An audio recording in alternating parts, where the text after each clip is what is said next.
कहानी है सीरियल मन अति सुंदर की, जहां मित्तल परिवार पर दुखों का पहाड़ टूट पड़ा है। मित्तल भवन की खुशियों को किसी की काली नजर लग गई है। परिवार का लाडला बेटा प्रथम अचानक लापता हो जाता है और पूरा घर इस बात से अनजान है कि वह किसी बड़ी साजिश का शिकार हो चुका है। मित्तल भवन में चारों तरफ सन्नाटा पसरा है। प्रथम का कहीं कोई पता नहीं चल रहा। प्रथम के पिता ओमकार, जो अपने बेटे से बहुत प्यार करते हैं, वो काफी बेचैन हैं। वह अपने बड़े बेटे से कहते हैं, बेटा अब बहुत देर हो चुकी है, प्रथम का कहीं अता पता नहीं है। मुझे लगता है कि अब हमें पुलिस की मदद लेनी चाहिए। पुलिस को फोन लगाओ और प्रथम की गुमशुदगी की रिपोर्ट दर्ज करवाओ। जैसे ही ओमकार पुलिस का नाम लेते हैं, दादी के चेहरे का रंग उड़ जाता है। उनके पैरों तले जमीन खिसक जाती है। दादी को पता है कि अगर पुलिस आई और जांच शुरू हुई तो उनकी सारी सच्चाई सबके सामने आ जाएगी। दोस्तों, अगर आपने वीडियो को अभी तक लाइक नहीं किया है तो प्लीज लाइक करें और अगर आप चैनल को सब्सक्राइब जरूर करें। दरअसल इसके पीछे एक बहुत बड़ी साजिश है। प्रथम की दोस्त निहारिका, जो किसी भी कीमत पर प्रथम को पाना चाहती है, उसने दादी के साथ मिलकर एक योजना बनाई थी। निहारिका चाहती थी कि प्रथम की पत्नी राध्या को रास्ते से हटा दिया जाए ताकि वो प्रथम के करीब आ सके। इसके लिए दादी ने राध्या को किडनैप करने की सुपारी दी थी, लेकिन किस्मत को कुछ और ही मंजूर था। राध्या के भारी भरकम शरीर की वजह से किडनैपर उसे नहीं उठा पाए और गलती से उन्होंने प्रथम को ही अगवा कर लिया। दादी को अब ये पता चल चुका है कि किडनैपर ने उनके पोते को ही उठा लिया है। किडनैपर ने दादी को फोन करके 5 करोड़ रुपए की फिरौती मांगी है, लेकिन दादी ये सच्चाई परिवार को नहीं बता रही हैं।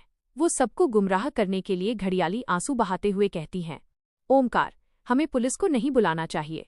अगर किडनैपर को पता चला कि पुलिस शामिल है तो वे हमारे प्रथम को मार देंगे। हमें थोड़ा इंतजार करना चाहिए, शायद उनका कोई फोन आए। दादी की बातों में आकर ओमकार और परिवार के बाकी सदस्य सोच में पड़ जाते हैं। रजनी, जो प्रथम की माँ है, वो तड़प रही है। वो अपने पति ओमकार से कहती है, हम हाथ पर हाथ धरकर नहीं बैठ सकते, हमारा बेटा खतरे में है। उधर राध्या अपनी पूरी श्रद्धा के साथ भगवान के सामने खड़ी है। नवरात्र का समय है और राध्या माता रानी से विनती कर रही है कि उसे कोई रास्ता दिखाएं जिससे वो अपने पति को बचा सके। तभी अचानक एक फोन आता है। ये किडनैपर का फोन है। किडनैपर साफ शब्दों में कहता है, हमें 5 करोड़ रुपए नकद चाहिए और याद रहे, पैसे लेकर प्रथम की पत्नी राध्या को ही आना होगा। अगर किसी ने भी होशियारी दिखाने की कोशिश की या पुलिस को खबर दी तो प्रथम की लाश मिलेगी। ये सुनकर पूरे परिवार के होश उड़ जाते हैं। आगे बढ़ने से पहले दोस्तों, आपसे विनती है कि वीडियो को लाइक करें और चैनल को सब्सक्राइब जरूर करें ताकि आपको अगले अपडेट मिलते रहें। दादी 5 करोड़ की भारी रकम सुनकर दंग रह जाती हैं।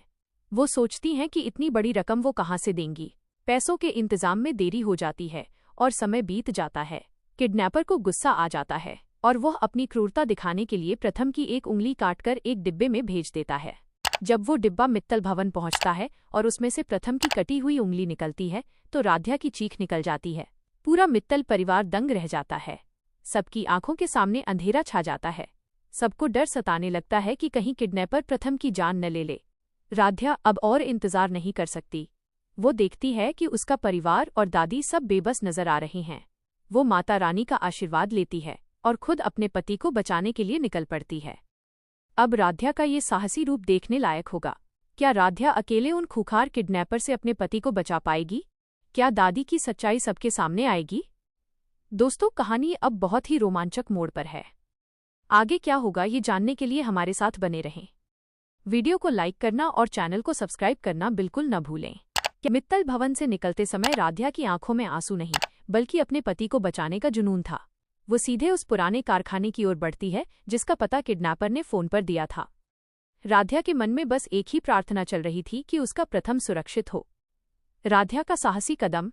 जैसे ही राध्या कारखाने के पास पहुंचती है, वो देखती है कि चारों तरफ हथियारबंद गुंडे पहरा दे रहे हैं।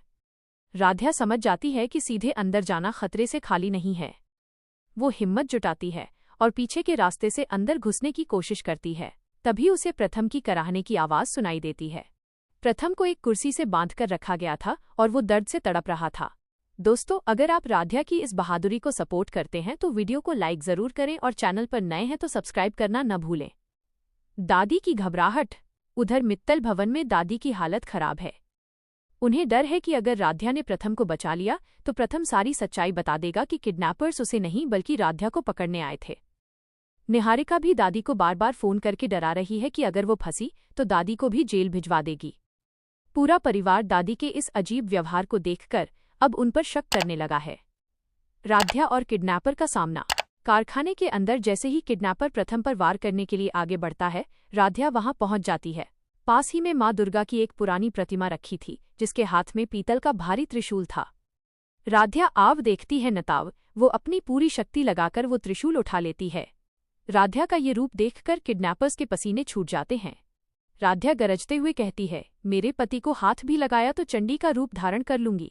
किडनैपर का बॉस हाथ जोड़कर माफी मांगने लगता है, क्योंकि राध्या के हाथ में वो त्रिशूल किसी काल से कम नहीं लग रहा था। क्या राध्या प्रथम को सही सलामत घर ला पाएगी? दोस्तों, वीडियो को अभी लाइक करें और चैनल को सब्सक्राइब जरूर करें, क्योंकि अगला भाग और भी धमाकेदार होने वाला है।